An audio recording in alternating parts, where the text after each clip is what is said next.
Yo, Wednesday night. Magbibilyar lang kami. Ako, si Riz, saka si Rafi.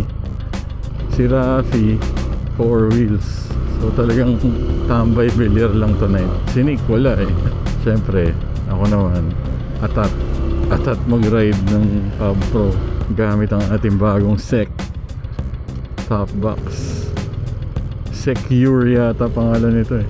Tinanggal ko yung SEC stickers. Hindi ko type. Ang hirap alisin po siya. It needed a lot of elbow grease and WD-40 tsaka yung heat gun para lang matunaw yung adhesive. Talagang I think they designed it para hindi mo alisin eh. Ay hindi ko talaga type eh. Pwede natin ilagay yung Miura na reflector, yung walang brand yun eh. Let's go!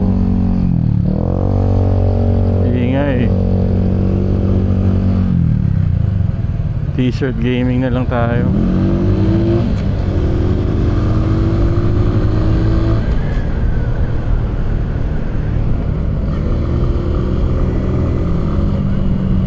Init pa rin kasi, grabe kanina basang-basa yung balaklava.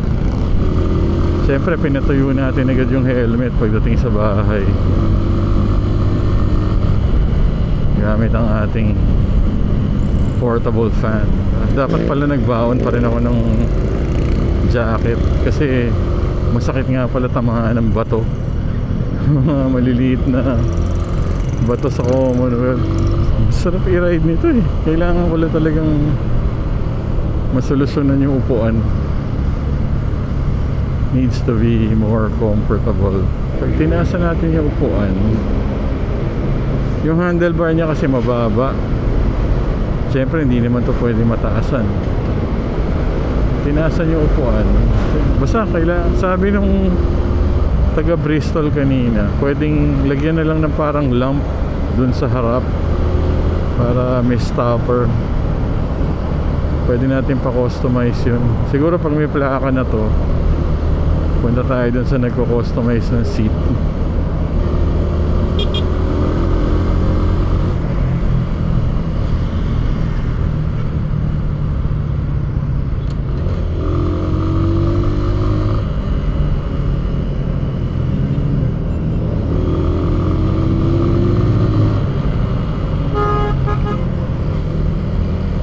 Sarap niya i-ride eh, grabe. Raw na raw eh, kasi may vibrate din siya eh.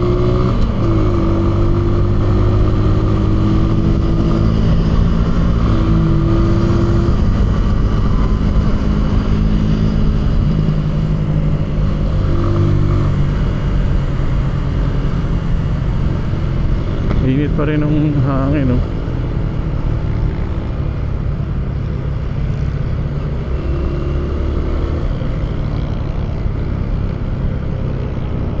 Bars pa rin. 2 bars na lang. Kanina 3 bars yan. 3 litro lang ata yung capacity nito. 3.5 liters yata.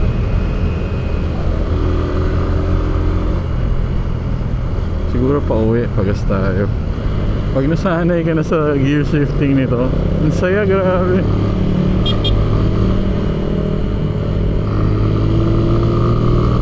Gets mo na eh, okay na eh.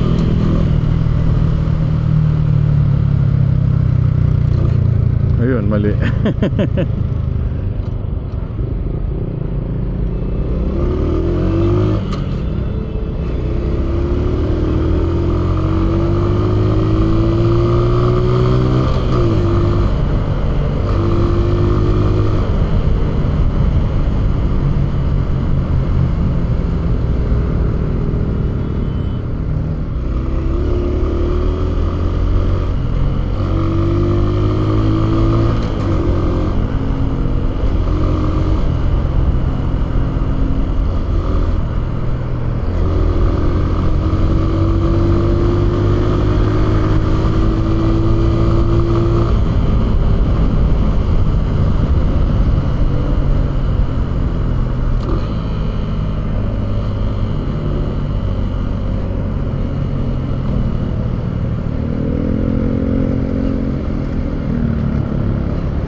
headlight, okay naman.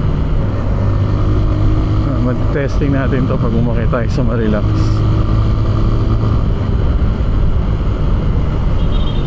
Grabe, ang init.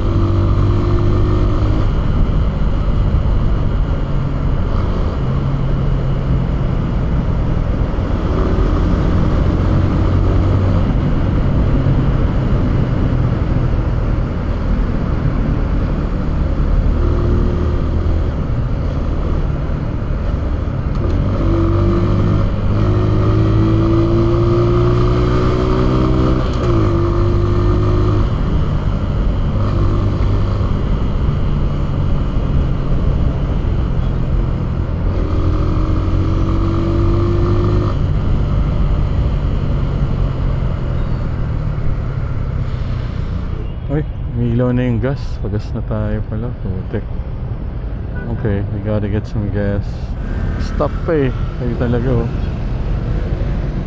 Where can we get gas?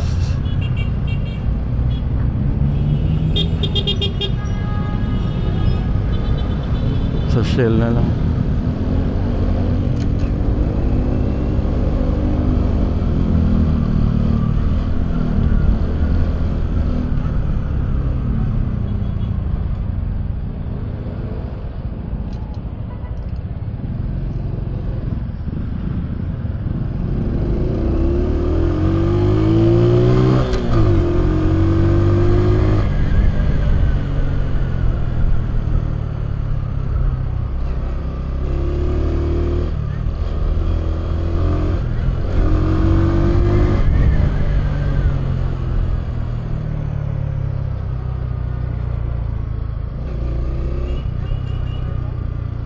Okay, sa 3 litro, ang dami na nating narating. 95 na ikarga natin. O, 3 litro lang naman. B-Power, boss. Paano nga yun? Ito ba? Ay, hindi, call to eh. Ano siya yung... Ayun. Full tank. Huwag mo lang papawin. Ano pa lang? 95. 3.5 liters lang ata. Ayos, parang best pa din. 200. Kasi nga, B-Power. Pero 2.8 liters lang. 2.9 trip.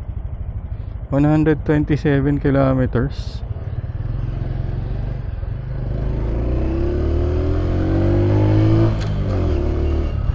B-Power, baby.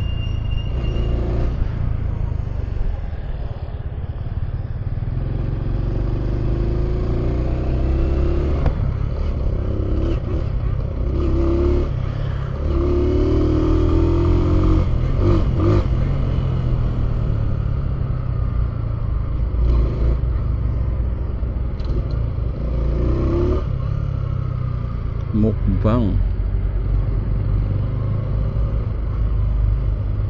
Uy, ba't pumapalya? Hello? Hello? What's happening? Ayaw niya ng B-Power. Oh. Hello?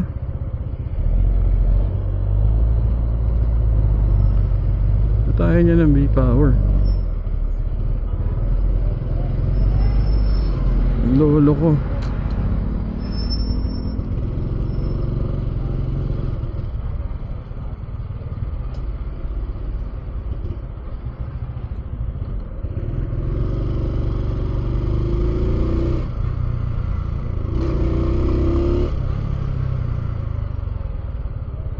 Masyadong nasagad yung gas nito. Ayun o, pumapalya.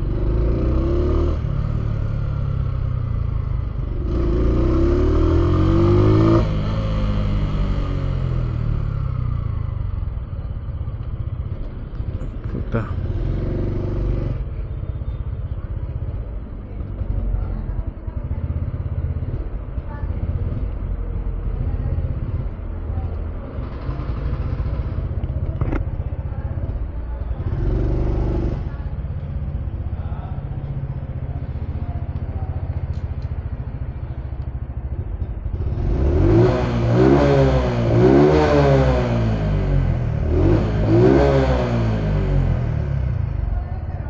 Ha? Teka, pumapalya eh. Sige. Di pa tayo? Oo nga eh. Oop, namamatay. Lo?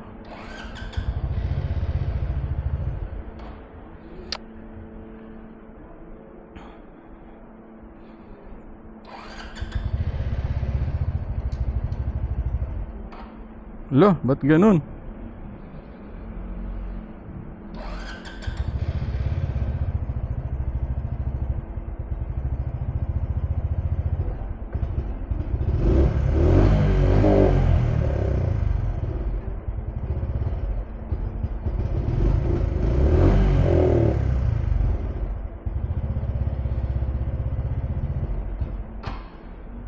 Ba't gano'n? Naglolo ko ah.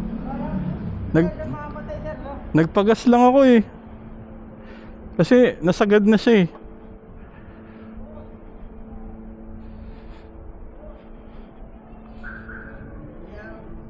Bakit kaya? Nangyari sa'yo? Ha? Oo, bago yan eh. Nangyari. Alright. Tapos na yung bilyar. Nanalo, natalo. Pero pinakapanalo yung tako ni Rafi.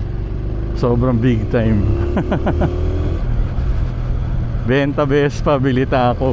Ganun kamahal yung tako niya. Dumating din pala si Jay tsaka si Kino. Kaya naging 5 kami. Saya din eh.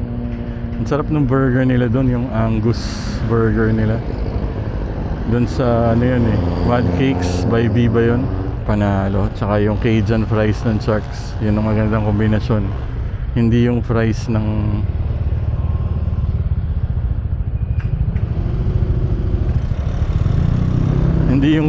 ng Mad Cakes. One Cam Gaming na lang. Kanina pala, di ba nagpagas tayo? 91 ang una kong kinarga dito eh. Tapos nagpakarga ako ng V-Power 95. Tapos nagbi-blink na yung gas gauge kanina eh. Kaya tayo biglang nagpagas.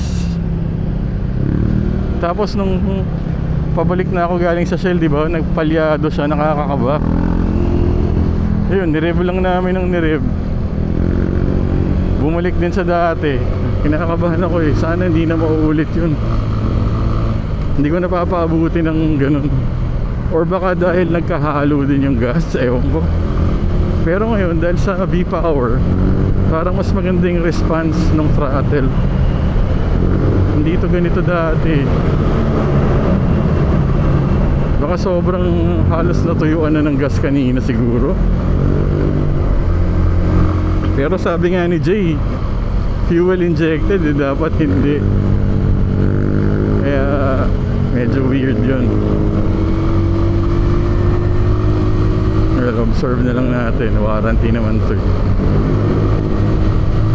Baka nga, ewan, baka dahil sa gas nagpalit, hindi siya sanay. Pero ang ganda ng V-Power.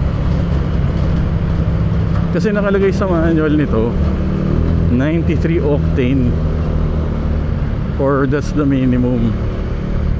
Yung 91 is lower than 93, kaya medyo mahina yung hatak, yung throttle response. Ngayon nag-iba talaga eh, oh. Mas snappy na siya eh. Ngayon medyo malamig na yung hangin, presko na. Sabi ng mga tropa, bakit daw ang laki ng top box na pinili ko? Kasi pag pinagtabi mo yung kay Alf tsaka ito, parang less than an inch lang yung lamang sa height nito. Kaya ito na pinili ko. Tapos wala rin kasi itong U-Box, kaya mas maganda na yung may extra storage. Wala naman tayong pakialam sa looks. Ayoko lang talaga dun sa GV. Okay sana yun eh, maganda na yung forma for me. Kaso laging nahuhulog yung lid. Kapag binuksan mo, kailangan hawakan mo eh. Hassle. Hindi nagsistay pataas. Mali yung design eh.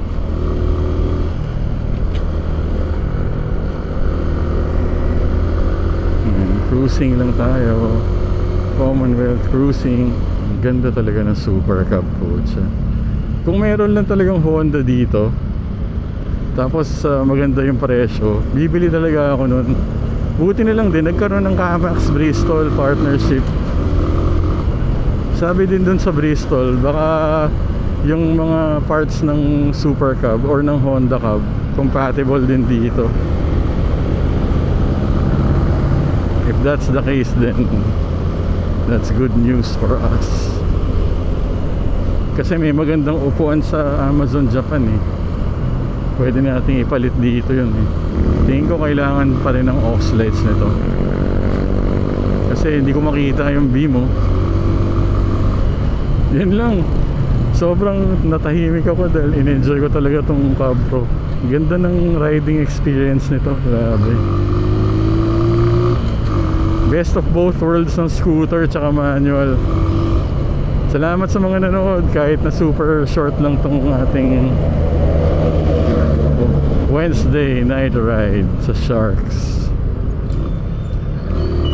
DJ DLS, huwag nyo na i-share, atin lang to.